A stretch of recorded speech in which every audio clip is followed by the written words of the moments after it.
And we want to shed a little bit of light on some of the health conditions that impact Latinos disproportionately.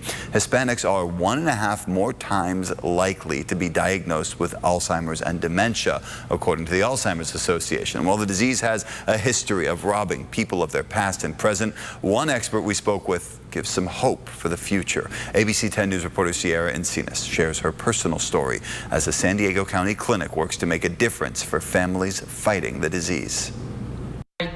Hi, Ma. Whether we want to admit it, we all have a favorite person in life. For me, that person was my grandma, or as I like to call her, my mom. She sacrificed a lot for our family. She was there when I learned to crawl.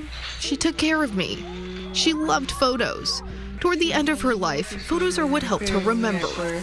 Just like she took care of me, I took care of her during her final weeks. My mom was diagnosed with Alzheimer's about 4 years before she passed away.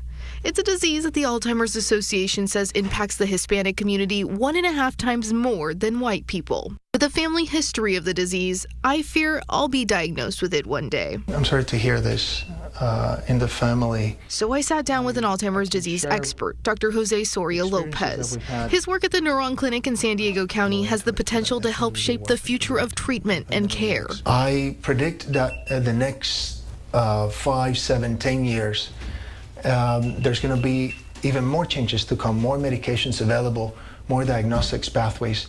And along the way, we want to make sure that historically underrepresented groups can get access. In the past 1.5 years, he says developments have come a long way. We now have the ability to do blood tests and very early on be able to do detection. Disease-modifying medicines are also available. Intravenous anti-monoclonal antibodies, these are a group of medications that target the pathology, that target the bad proteins that affect memory early on. Dr. Soria Lopez offers the drugs at his clinic and monitors patients through clinical trials. He and his research assistants say they've seen the drugs reverse some of the disease's symptoms, like memory loss. He says medicine isn't for everyone, though.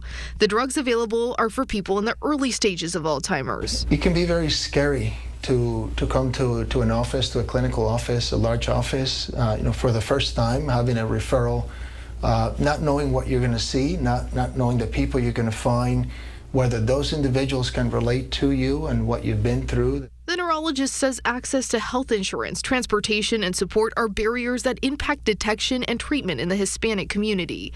He says family plays a big role in detecting the changes that come with the disease. A lot of times within the Hispanic Latino community, we don't like to talk about things.